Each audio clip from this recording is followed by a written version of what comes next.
I'm Samantha Mitchell, 28 years old, and I should be floating on cloud 9 right now. After months of meticulous planning, my dream wedding to Ryan is finally happening tomorrow.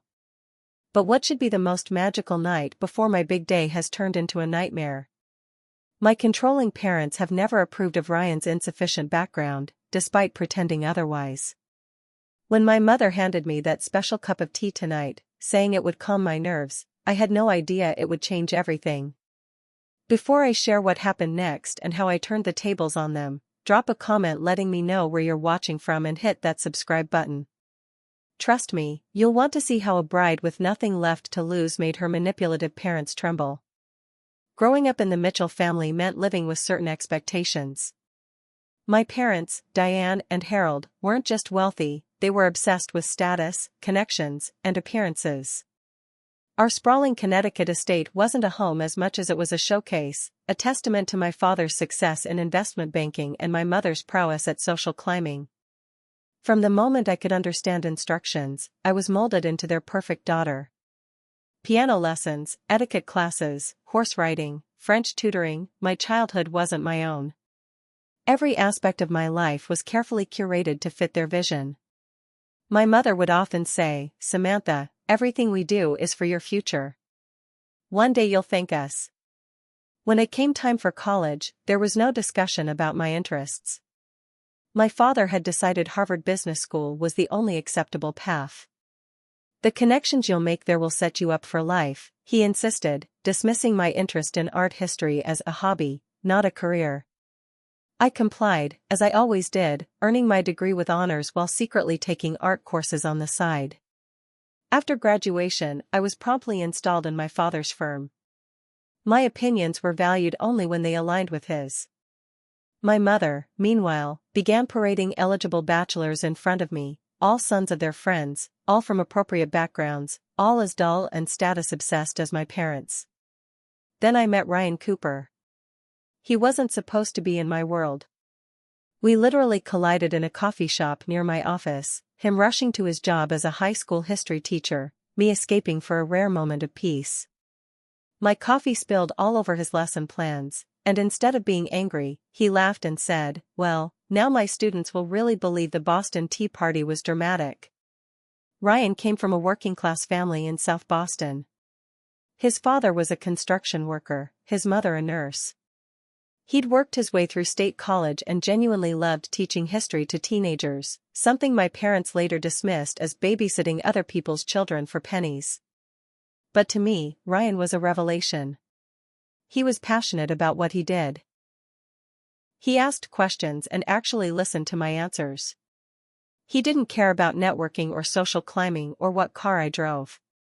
When I told him about my secret love for art, he took me to small galleries I'd never heard of and didn't once ask who the artist knew or what the investment potential was. For the first time in my life, I felt seen. Not as Harold and Diane Mitchell's daughter, not as a potential business asset or social connection, just as Samantha. 6 months into our relationship, I finally gathered the courage to bring Ryan to my parents' house for dinner. I'd warned him it would be difficult, but nothing could have prepared either of us. My mother's smile never reached her eyes as she interrogated him about his background. My father barely looked up from his phone except to ask pointed questions about Ryan's career ambitions with thinly veiled contempt. Later that night, my mother cornered me in the kitchen. "Darling, he seems nice," she said in that tone that meant exactly the opposite. "But surely this isn't serious? You're just having fun, right?" "I love him, Mom," I said quietly. The look on her face was as though I'd slapped her. "Don't be ridiculous, Samantha. Love doesn't pay for the lifestyle you're accustomed to." Despite their disapproval, Ryan and I continued dating. With his encouragement, I finally quit my father's firm and took a position at a small art gallery. My parents were furious, but for the first time, I stood my ground. Ryan taught me that I could disagree with my parents and the world wouldn't end. When Ryan proposed a year later, I said yes without hesitation. We called my parents together to share the news. "This is a phase, Samantha," my father said dismissively. "When you're ready to be serious again, we'll be here." But as the months passed and they realized I was serious about marrying Ryan, their tactics changed. Suddenly, they were supportive, too supportive. They insisted on paying for the wedding, something I was initially hesitant about, but Ryan encouraged me to accept. "It's an olive branch," he suggested. "Maybe they're coming around." I wanted to believe it, but I should have known better. The wedding planning quickly became another battlefield. My mother steamrolled over my preferences, booking venues I hadn't agreed to, changing color schemes without consulting me, inviting business associates I barely knew. When I objected, she would tear up and say, "I'm just trying to give you the wedding you deserve." Ryan noticed how stressed I was becoming. "Sam, this is our wedding," he reminded me. "Not a Mitchell business merger." With his support, I started standing firm. I canceled the massive ballroom my mother had booked and instead secured a charming historic venue that Ryan and I loved. I reduced the guest list from 300 mostly strangers to 120 people who actually meant something to us.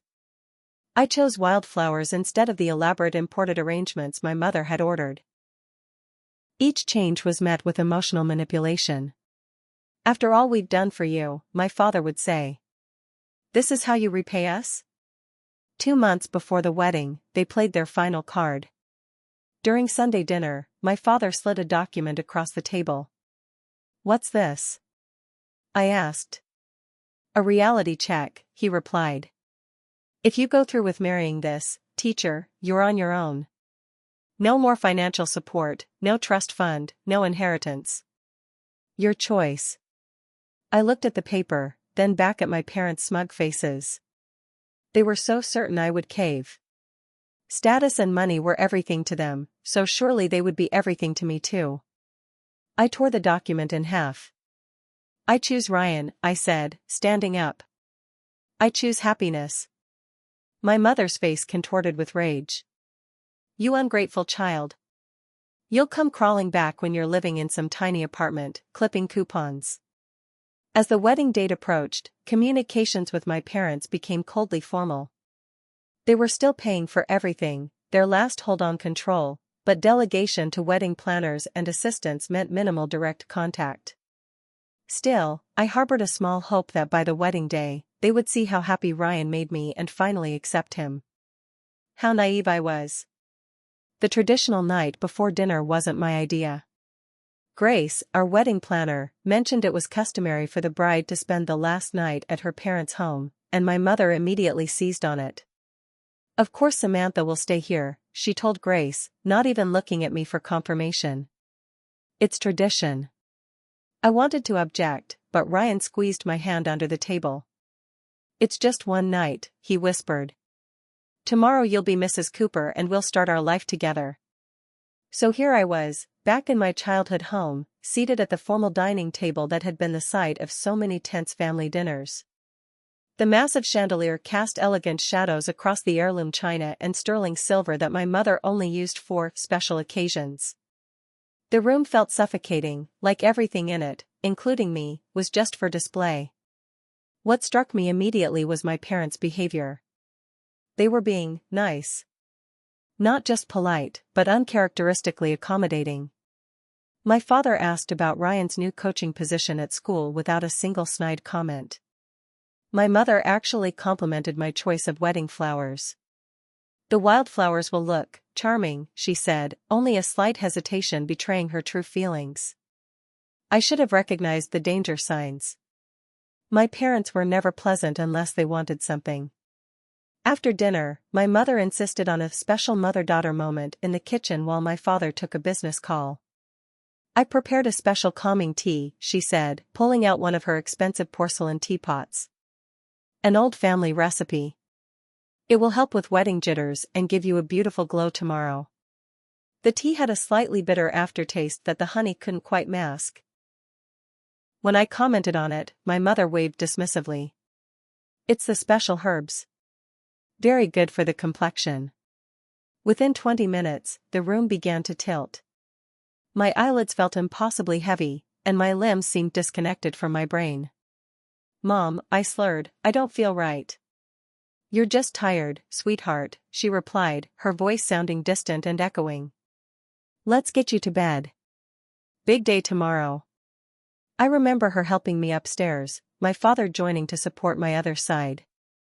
I recall the familiar surroundings of my childhood bedroom swimming in and out of focus.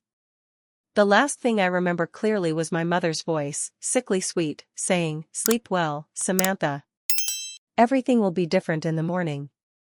Throughout the night, I drifted in and out of consciousness. Strange dreams plagued me, dreams where I was floating above myself, watching shadows move around my bed. I felt occasional tugging sensations on my head, heard the faint sound of something buzzing, but couldn't wake fully enough to understand what was happening. At some point deep in the night, I jolted awake with a dry mouth and pounding head. The house was silent. Moonlight streamed through my bedroom windows, casting everything in a silvery glow.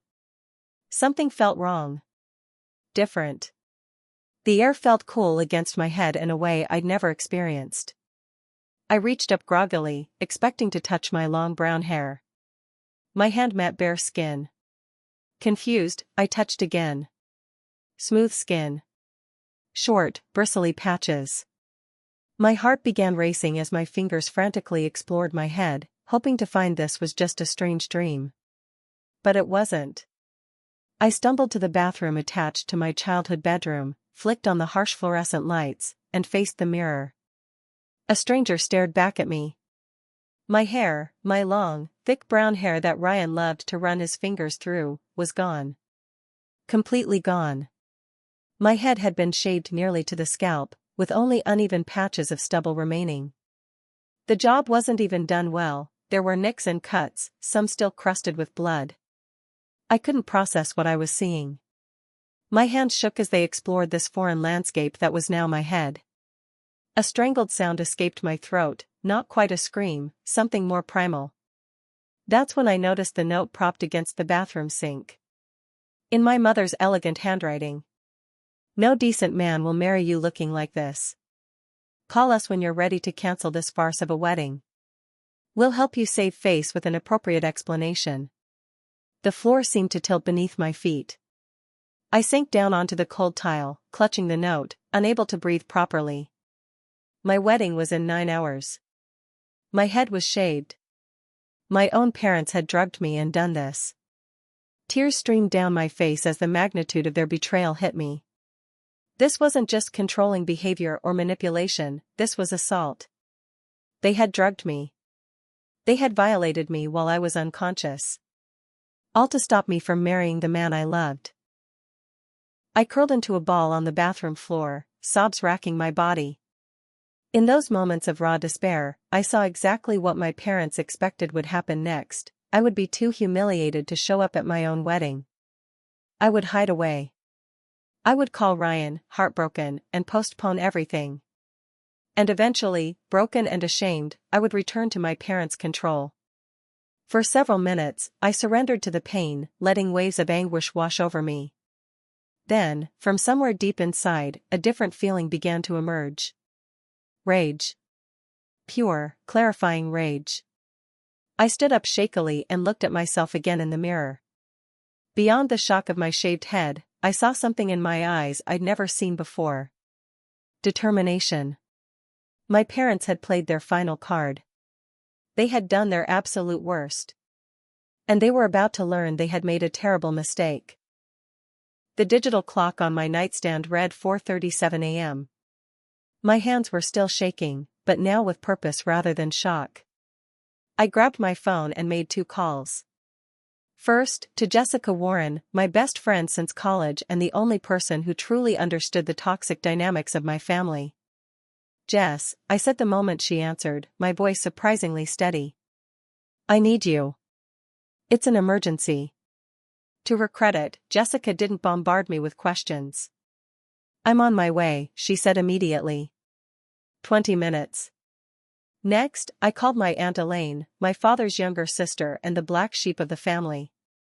She had escaped the Mitchell family expectations decades ago, building her own successful business and living life on her terms. My parents rarely spoke of her, but I had secretly maintained our relationship. "They did what?" she exploded after I explained the situation. "Those monsters. Samantha, listen to me carefully, what they did is illegal. It's assault and battery, not to mention drugging you. I know, I said quietly. But right now, I don't want justice. I want my wedding. There was a pause before Aunt Elaine responded, her voice filled with admiration. Then you'll have it. Give me an hour to make some calls. While waiting for Jessica to arrive, I took a scalding hot shower, letting the water wash away my tears. My parents expected me to fall apart, to be that obedient daughter who would rather hide in shame than defy them.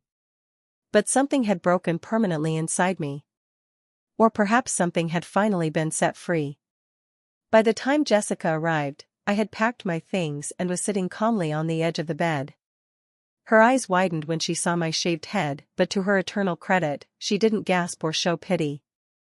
Those fucking psychopaths, she said with quiet fury. Then she set down her bag and pulled me into a fierce hug. Tell me what you need. I need to get out of here before they wake up. And I need to save my wedding. Within minutes, we were in Jessica's car, driving away from my parents' house as the first hints of dawn colored the sky. I didn't look back. Jessica's apartment became our war room. By 7 a.m., we had assembled a small but determined team. Aunt Elaine arrived with a gleam in her eye that reminded me that Mitchell determination could be used for good too. Grace, our wedding planner, joined us via video call, immediately switching from shocked sympathy to professional problem-solving mode. First things first, Jessica said, laying out her laptop. We call Ryan. My stomach clenched. Despite my newfound determination, I was suddenly afraid.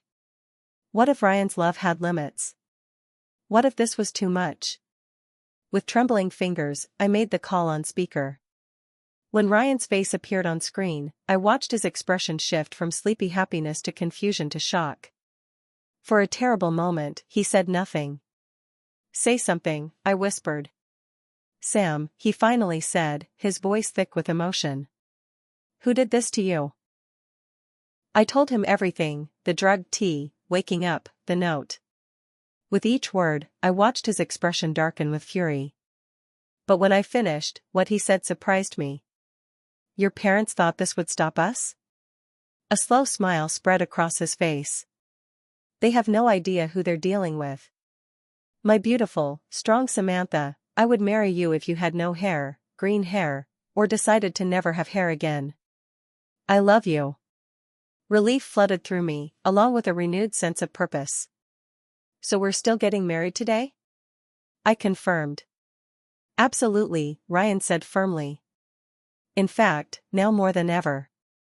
With Ryan's unwavering support secured, our team kicked into high gear. Grace immediately contacted all our vendors to brief them on the situation. Discretion is essential, she instructed them. And extra security will be added.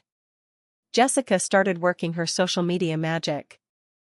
As a marketing executive, she knew exactly how to control a narrative. We're not hiding this, she declared. We're owning it. But on our terms. Aunt Elaine made the most surprising contribution. I've contacted my lawyer, she announced. What your parents did was criminal. We have options. By 8 a.m., my phone rang. It was my mother. The team fell silent as I put the call on speaker. Samantha, my mother's voice was syrupy with false concern. Have you made the necessary calls to cancel today? Your father and I were thinking we could send out an announcement about a sudden illness. No need for anyone to know the real reason. I locked eyes with Jessica, who gave me an encouraging nod. Actually, Mother, I replied calmly, there will be no cancellation. The wedding is proceeding exactly as planned. There was a moment of stunned silence. Don't be ridiculous, she finally sputtered. You can't possibly. I can and I will, I cut her off. Ryan and I will be married today at 3 p.m., as scheduled. But your hair, she hissed, dropping the pretense. You look like a freak. Is that how you want people to remember your wedding? Do you want to humiliate yourself and us? The only people who should be humiliated, I said evenly, are the ones who drugged their daughter and assaulted her the night before her wedding. I wonder how your friends would feel about that story? Another silence, this one longer and heavier. You wouldn't dare, my father's voice suddenly cut in. They'd been on speakerphone too. Try me, I replied. I'll see you both at the wedding. You can either attend as supportive parents and pretend this never happened, or you can explain to everyone why the bride has a shaved head. Your choice. I ended the call before they could respond. Jessica let out a whoop of triumph, while Aunt Elaine looked at me with something like awe. Samantha Mitchell, she said proudly, you just grew up completely. As the morning progressed, our plan took shape. My parents had tried to use shame as a weapon against me. Instead, we would turn my shaved head into a symbol of strength.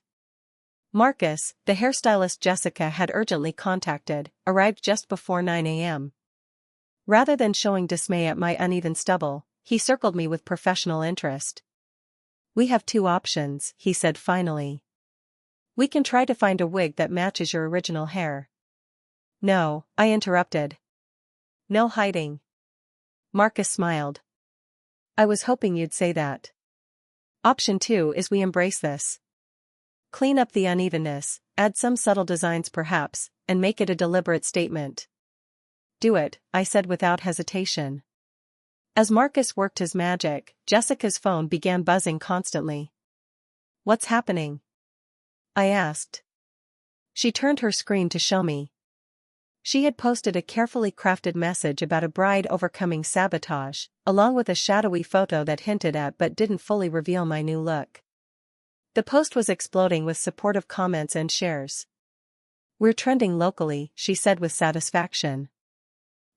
#Bride Revenge is taking off. By noon, we received word that a local news station had picked up the story, running a segment about a mysterious wedding day sabotage and a bride's courageous response. Your parents are probably seeing this, Aunt Elaine noted. As if on cue, my phone lit up with calls and texts from my parents. We all watched as the notifications piled up, none of them answered. Let them sweat, Jessica said with grim satisfaction. And for the first time since discovering my shaved head, I smiled, really smiled. My parents had tried to exert the ultimate control over me, thinking they could break me. Instead, they had set me free. By early afternoon, my parents' house of cards was collapsing while our counter-strategy flourished.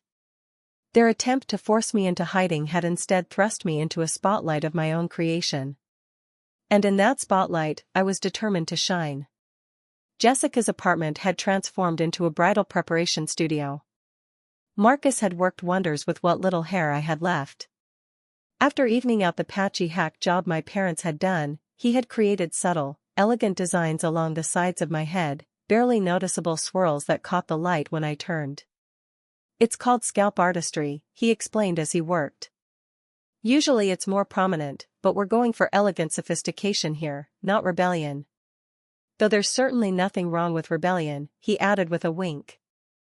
As Marcus finished, Tiffany Blake, our makeup artist, arrived with a determination that matched our mission.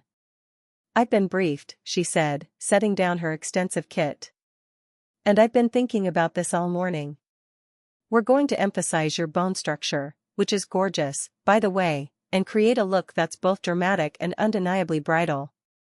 While I sat for makeup, Aunt Elaine returned from a mysterious errand with several elegant boxes. I called in some favors, she explained, opening the first box to reveal an exquisite crystal-encrusted headpiece. My friend Diana is a jewelry designer who specializes in custom pieces for runway shows. She dropped everything when I explained the situation. One by one, Aunt Elaine revealed stunning options, a delicate pearl-adorned mesh that would drape over part of my scalp, a vintage-inspired jeweled band, and a bold, modern creation that resembled a crown. These are incredible, I breathed, touching the pieces reverently. You have choices, Aunt Elaine said, her eyes fierce with love. Your parents wanted to take away your power of choice. But you have options, Samantha. You always have. Throughout the preparations, Ryan sent a steady stream of supportive messages. Just saw Jessica's social media. You're amazing. My mom called, she's bringing extra security guys from my cousin's firm. Free of charge. The groomsmen are all shaving their heads in solidarity. Just kidding. Unless you want us to? Can't wait to marry the strongest woman I know. Each message reinforced what I already knew: I had chosen the right partner. Someone who saw a crisis and stood beside me, not someone who created crises to control me. As Tiffany worked on creating a bold but elegant makeup look, Jessica kept us updated on the social media response. The hashtag has gone beyond local now, she reported. We've got people from across the country sharing stories of family wedding sabotage and how they overcame it. You're becoming a symbol, Sam. I never wanted to be a symbol, I said quietly. I just wanted to marry Ryan. And you will, Jessica assured me. But sometimes our worst moments become our most meaningful. Your parents tried to diminish you, and look what's happened instead: you've grown beyond anything they could have imagined.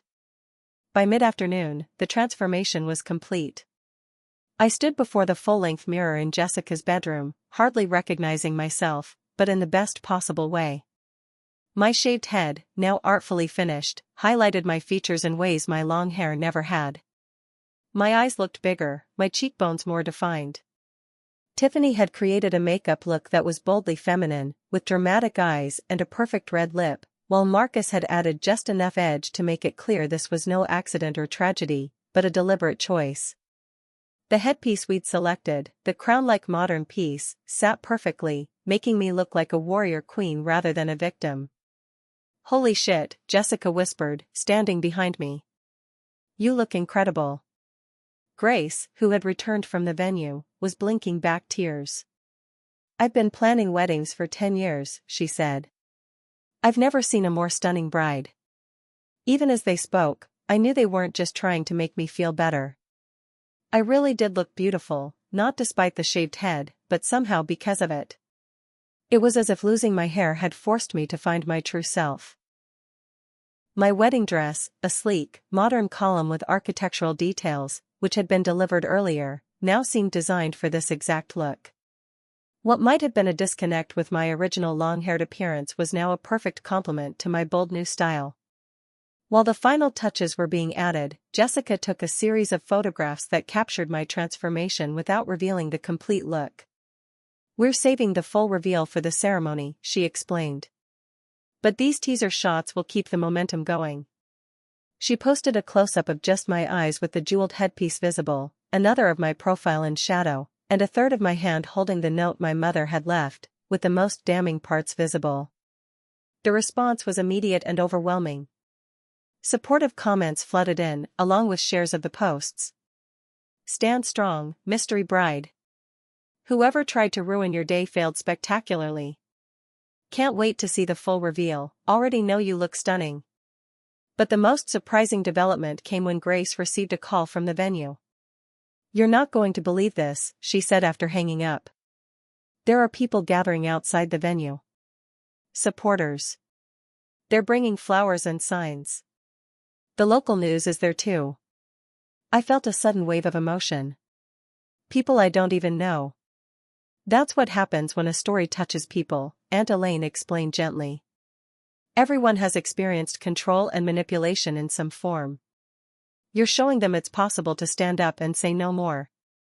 As we prepared to leave for the venue, my phone buzzed with increasingly desperate calls from my parents. After consulting with the team, I finally answered one text with a simple message. "I'll see you at the venue. Your choice how this plays out in public." Jessica's phone pinged with a notification. "The local news just ran another segment," she reported. "They're calling it Mystery Bride Stands Against Wedding Sabotage. They still don't have your name or the full story." "They will soon enough," I said, surprising myself with how calm I felt. As we gathered our things to head to the venue, Aunt Elaine pulled me aside. "Samantha, I need to tell you something important," she said quietly. "I've been documenting your parents' controlling behavior for years, ever since you were in college and started sharing stories with me.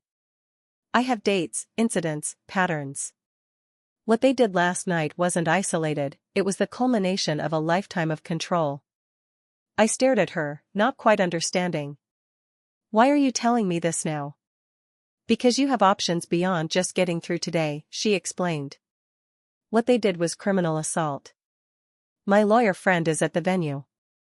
He's prepared to discuss potential charges if you want to pursue that route. The thought had honestly not occurred to me. I'd been so focused on salvaging my wedding that I hadn't considered the legal ramifications of my parents' actions. I'll think about it, I promised. But first, I have a wedding to attend. As we headed out the door, my phone pinged one final time. It was from Ryan.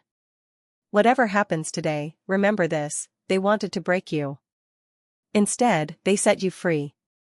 I'll be waiting at the altar, loving every perfect inch of you, especially that gorgeous head. See you soon, my brave bride. I smiled, tucking the phone away and stepping into the car that would take me to my wedding. My parents had tried to write the end of my story. They had no idea I was just beginning a new chapter entirely of my own making. We arrived at the historic Westbrook Manor an hour earlier than originally planned. Grace had coordinated with the venue staff to allow us a private entrance, avoiding the growing crowd of well-wishers and curious onlookers gathering near the main gates.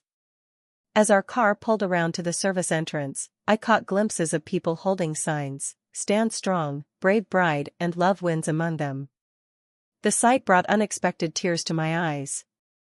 Those people don't even know me, I whispered. They know what you represent, Aunt Elaine said, squeezing my hand. Courage in the face of control. That's something worth supporting. Inside, the venue was a flurry of coordinated activity. Grace had clearly briefed the essential staff, who moved with purpose and gave me encouraging smiles rather than pitying looks. Security personnel, more than we'd originally planned for, were positioned discreetly throughout the property. Ryan's mother sent 4 additional security guards, Grace explained, guiding us to the bridal suite. They're all from his cousin's security firm. They've been instructed to keep an eye out for any disruptions. The bridal suite itself had been transformed into a fortress of support. My bridesmaids were already there, having been briefed by Jessica via a group call earlier. Their reactions to my new look were a balm to my soul, gasps of admiration rather than shock or pity. "Sam, you look fierce," exclaimed my college roommate Madison, circling me with wide eyes. "Seriously, this is next-level bridal," agreed Zoe, another bridesmaid. The dress was made for this look. As the women helped me into my wedding gown, Catherine Cooper, Ryan's mother and soon-to-be my mother-in-law, arrived. I'd always appreciated Catherine's warmth and directness, but never more than today. She took one look at me, eyes shining with both tears and fury. "Those monsters," she said quietly, then more firmly, "You look magnificent, Samantha." She stepped forward, taking both my hands in hers. "I want you to know that Ryan told us everything. His father and I are prepared to step in for any traditional parent of the bride roles. But only if you want us to." The kindness in her offer nearly undid me. "Thank you," I managed. "That means more than you know." Catherine nodded briskly, emotion making her practical. "Good. Now, we've handled the seating arrangements. Your parents' place cards are still at the family table, but they're now positioned where security can easily reach them if necessary. The photographer has been briefed to focus on joyful moments, not family tension." As Catherine outlined these protective measures, Grace approached with her tablet. "We've set up the display near the entrance as you requested," she said, showing me photos of an elegant table positioned where all guests would pass it. On the table sat framed screenshots of supportive messages, carefully selected photos from Jessica's social media campaign, and at the center, a framed note that simply read, "Sometimes the journey to your wedding day reveals who truly supports your happiness. Thank you for being here to celebrate love that stands strong against all obstacles." "It's perfect," I said, feeling a strange calm settle over me. "Subtle but clear." Grace nodded. "Also, the screens are set up in the cocktail area. They'll be cycling through the supportive social media posts, minus anything too explicit about your parents. We want to celebrate resilience, not create a spectacle." As the final preparations continued around me, I received updates about the growing crowd outside. What had started as a small gathering of supporters drawn by social media had grown significantly once local news crews arrived. People were sharing stories of their own family wedding dramas and how they'd overcome them. "It's becoming a mini movement out there," Jessica reported, showing me her phone. #Bride Revenge and #StandStrongBride are trending statewide now. Amidst the flurry of activity, my phone buzzed with increasingly frantic messages from my parents. "This has gone too far, Samantha. Call off these reporters immediately. Your father is furious. This will affect his business reputation. We're your parents. How dare you turn this private family matter into a public spectacle?" I read each message without responding, their desperate attempts to regain control only strengthening my resolve. By 2:30 p.m., guests had begun to arrive. From the bridal suite window, I could see them being greeted and guided through security. Many wore expressions of curious excitement, clearly aware that something unusual was happening but not yet knowing the full story. Among the arrivals, I spotted my parents' car. Even from a distance, I could see the tension in their posture as they noted the news vans and the small crowd of supporters. My father's face was set in a grim mask of anger, while my mother clutched his arm, her usual perfectly composed expression replaced by anxious scanning. "They're here," I said, turning to Jessica and Aunt Elaine. "How do you feel?" Jessica asked carefully. I considered the question seriously. There was anger, yes. Hurt, definitely. But overwhelming both was a surprising sense of peace. "I feel ready," I answered truthfully. "Ready to get married. Ready to start my life with Ryan. Ready to stop letting them define who I am." At that moment, a knock came at the door. Grace answered it, speaking briefly with someone before turning to me with an uncharacteristic grin. "There's a surprise for you in the hallway," she said. A show of solidarity. Curious, I moved to the door and pulled it open. There, lined up in the hallway, stood Ryan and all 5 of his groomsmen. Each wearing a custom-made skullcap that perfectly matched the color and design of my wedding decorations, making them appear bald at first glance. "We couldn't actually shave our heads on such short notice," Ryan explained, his eyes dancing with love and mischief. "But we wanted you to know, we stand with you, every step of the way." It was such a perfect gesture, supportive without making my trauma about them, humorous without diminishing the seriousness of what had happened, that I burst into laughter and tears simultaneously.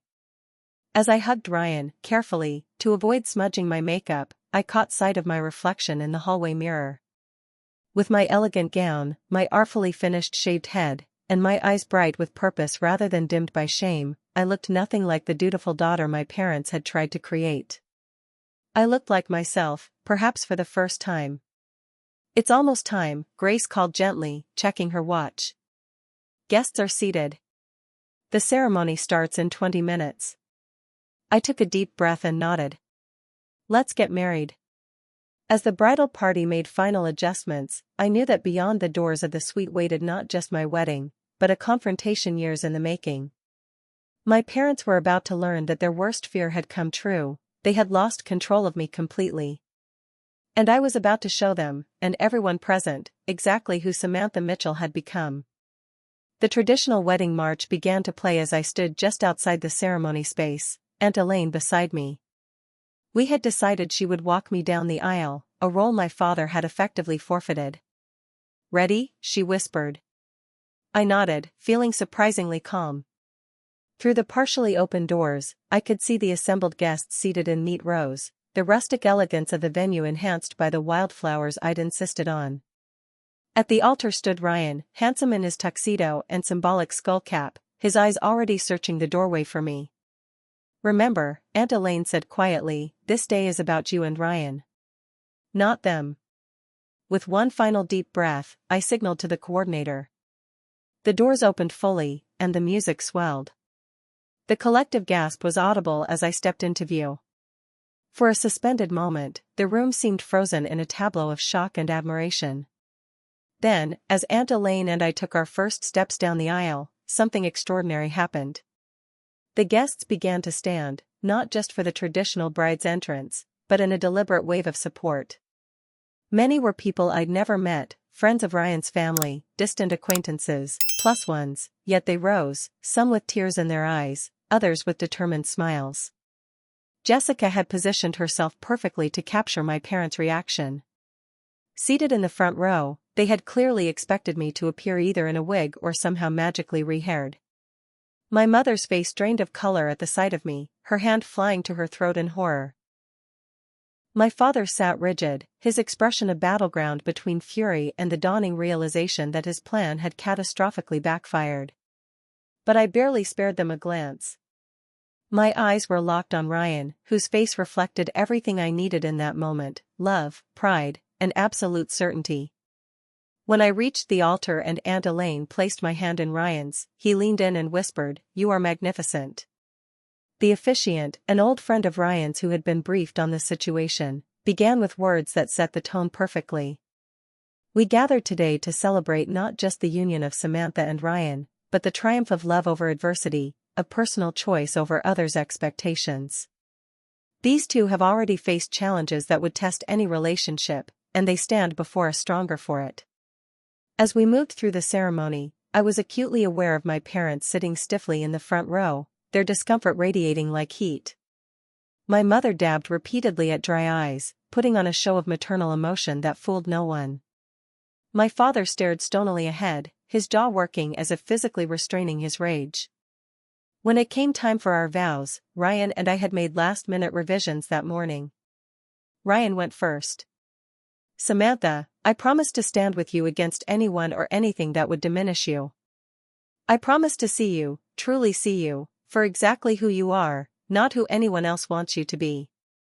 I promise that my love for you is not conditional on how you look, what you achieve, or who approves of us. I loved you yesterday, I love you more today with your battle scars, and I will love you through whatever challenges tomorrow brings." Tears spilled freely down my cheeks as I spoke my own vows. "Ryan, I promise to be brave enough to be authentic, with you and with the world.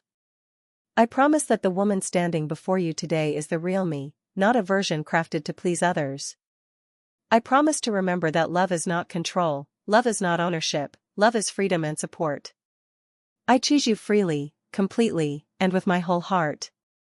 The ceremony concluded with thunderous applause as the officiant proclaimed us husband and wife. As we turned to face our guests as a married couple, I finally allowed myself a direct look at my parents. My mother was frantically whispering to my father, her mask of composure completely shattered. My father looked physically ill, his complexion ashen as he noted the many phones recording the moment, the news photographer discreetly capturing images from the side, the clear victory written across my face.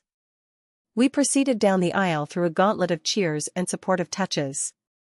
Outside, during the brief interval before the reception, guests swarmed around us with congratulations that felt more like celebrations of a victory than a wedding. Catherine Cooper embraced me tightly. "I've never been prouder to welcome someone to our family," she said fiercely. As guests moved toward the reception area, I noticed my parents attempting to slip away toward the parking lot. Jessica caught my eye and raised an eyebrow in question. "Not yet," I said quietly. "Let them stew during the cocktail hour. The real confrontation comes during the speeches." The reception venue had been transformed into a celebration not just of our marriage, but of resilience.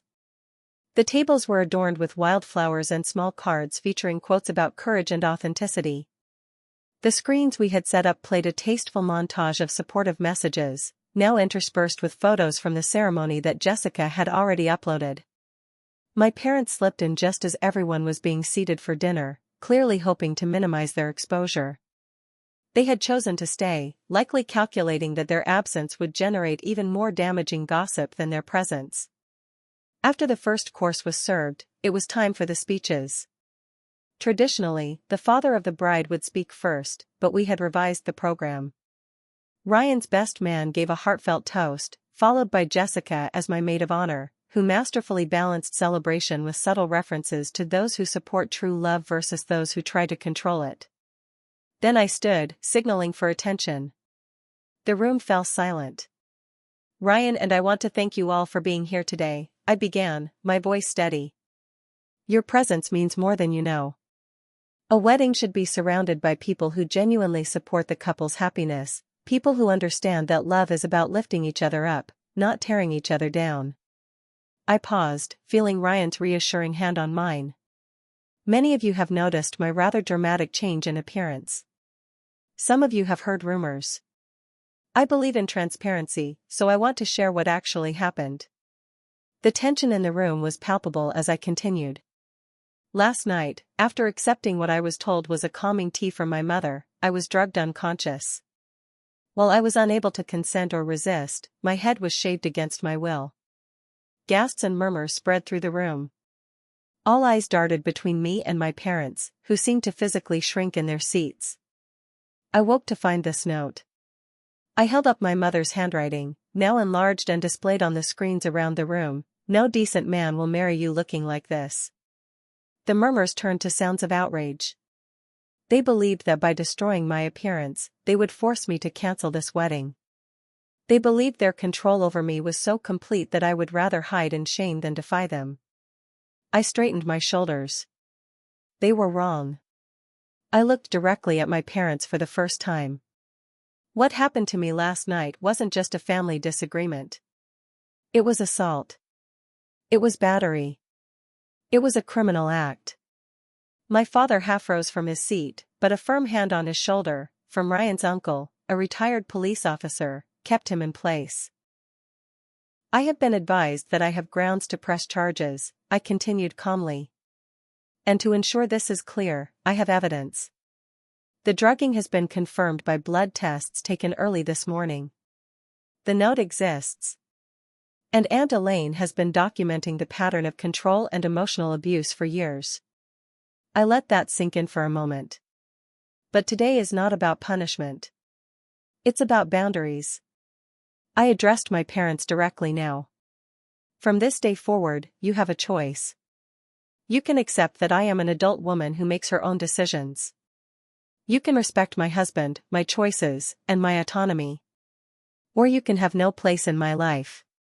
My mother was openly crying now, not the theatrical tears from the ceremony, but ugly, panicked sobs.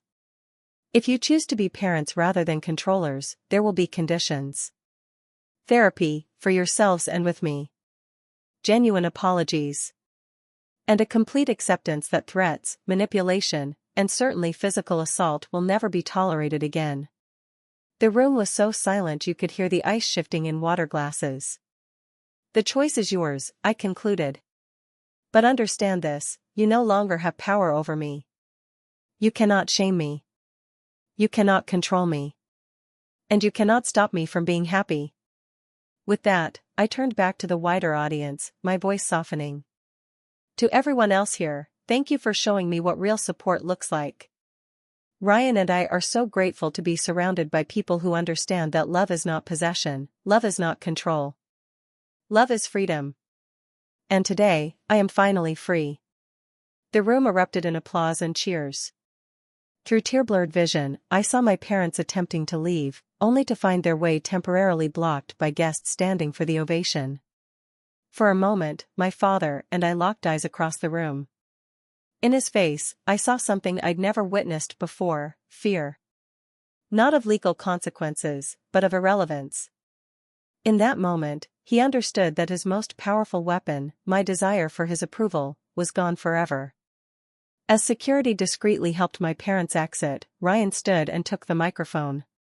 I think, he said with a smile that melted my heart, this is the perfect moment for our first dance. A celebration of strength, authenticity, and real love.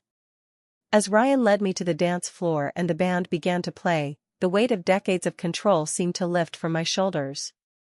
In its place was a lightness I had never known, the unburdened joy of being truly, completely myself. How are you feeling? Ryan asked softly as we moved across the floor. Like I just got married, I replied, and divorced my parents on the same day. He laughed, holding me closer. Your parents made one fundamental mistake. Just one? I asked wryly. They thought this, he gently traced his fingers over my shaved head, would make me love you less. When in reality, your strength today has made me love you more than I thought possible. As we danced, surrounded by people who genuinely celebrated our joy, I realized the truth. My parents had tried to mark me as unlovable, but instead, they had only revealed how worthy of love I truly was. And for the first time in my life, I fully believed it. The morning after our wedding, Ryan and I had breakfast on the terrace of our hotel suite, both still processing the emotional whirlwind of the previous day. "Do you have any regrets?" Ryan asked gently, taking my hand across the table. I considered the question seriously. About confronting my parents? No. About how publicly it happened? Maybe a little. But they didn't leave me much choice. Ryan nodded. "For what it's worth, I think you handled it with incredible grace. You were firm but not vengeful." That meant a lot coming from Ryan, who I knew had wanted to do much worse to my parents once he'd learned what they'd done. Our peaceful morning was interrupted by Jessica calling with an update. "You're officially viral," she announced without preamble. The local news coverage got picked up nationally. People magazine wants an exclusive. And you've got about 10,000 new Instagram followers who are calling you shaved head bride and warrior bride. I nearly choked on my coffee. You're joking. Nope. Turns out, your story struck a serious nerve. You've become a symbol of standing up to toxic family dynamics.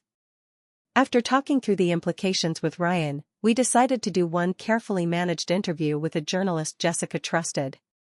We would focus on empowerment rather than victimhood, and we would use the platform to highlight resources for others dealing with family control and emotional abuse. And then, I told Ryan firmly, we're going on our honeymoon and turning off our phones. Later that day, we gathered with our closest supporters, Jessica, Aunt Elaine, Catherine and Robert Cooper, and a few key friends, for a post-wedding brunch. The mood was celebratory but reflective. "I've spoken with my attorney friend," Aunt Elaine said during a quiet moment. "You have a solid case for assault and battery charges. But there's no pressure to decide right now. I'd been thinking about this since yesterday. I don't want to press charges," I said finally. "Not because they don't deserve consequences, but because a court case would keep them in my life for months or years. I want to move forward." "That's your choice, and I support it," Aunt Elaine replied. "But we should establish some conditions." Together, we drafted what Catherine jokingly called the Mitchell parents' rehabilitation requirements. If my parents wanted any chance at a relationship with me in the future, they would need to 1. Enter therapy, both individual counseling and eventually family therapy with me. 2. Provide a genuine, complete apology acknowledging the harm they had done. 3. Respect clear boundaries about my life choices. 4. Make donations to organizations supporting victims of family abuse. "What if they refuse?" Jessica asked. "Then they've made their choice," I said simply. We sent the document to my parents that afternoon. The immediate response was predictably defensive. Accusations that I was being manipulated by Ryan's family, that I was ungrateful, that I was destroying the family name with scandal. I didn't respond. For the first time in my life, I felt no obligation to manage their emotions or justify my choices. The next morning, Ryan and I departed for our honeymoon, 2 weeks on a secluded beach in Bali. True to our word, we turned off our phones except for a brief daily check-in with Jessica, who was monitoring the situation at home.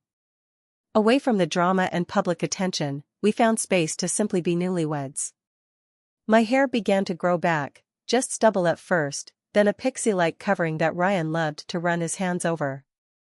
"I think I might keep it short," I told him one evening as we watched the sunset. "It feels like me." "I love it," he said simply. "I love you in all forms." When we returned home, reality awaited. The media interest had largely died down, though Jessica had fielded numerous requests for interviews and speaking engagements. More meaningful were the hundreds of messages from people sharing their own stories of family control and how our wedding had inspired them to set boundaries. "I think there's something important here," I told Ryan as we sorted through these messages. "A way to help others." Within a month, I had connected with therapists specializing in family dynamics and started a foundation called Boundaries with Love. Our mission was to provide resources and support for adults struggling to establish healthy relationships with controlling parents. The work became healing for me in ways I hadn't anticipated. Each person we helped reinforced my own boundaries and choices. As for my parents, their journey was slower and more complicated. The public embarrassment had been devastating to their social standing. My father's business contacts became awkward, country club memberships suddenly felt less comfortable, and longtime friends began distancing themselves. 3 months after the wedding, my mother reached out via email, the first communication that wasn't defensive or accusatory. "I've started seeing Dr. Winters," she wrote, naming a therapist from our list. "I don't understand everything yet, but I'm trying." It wasn't an apology, but it was a start. My father took longer. 6 months passed before Aunt Elaine reported that he had begun therapy as well, though he still couldn't bring himself to contact me directly. On our 1-year wedding anniversary, Ryan and I celebrated with a small dinner gathering of those who had supported us through everything. My hair had grown into a stylish shortcut that had become something of a personal trademark, a constant reminder of the day I found my strength. During the dinner, I received an unexpected text from my mother: "Your father and I would like to meet, if you're willing. We've been doing the work you asked of us." I showed Ryan the message. "What do you think?" "I think," he said carefully, "that you should only do it if it feels right for you. Not out of obligation." After much consideration and consultation with my own therapist, I agreed to a meeting in a neutral location with Ryan present. My parents arrived looking different than I remembered, older, less polished, more human somehow. "Thank you for agreeing to see us," my mother began, her usual commanding tone replaced by something more tentative. My father, always the powerful presence in any room, seemed diminished. "We've been working with our therapists," he said stiffly. "We've come to understand that our behavior was unacceptable." It wasn't the flowing, emotional apology part of me had secretly hoped for.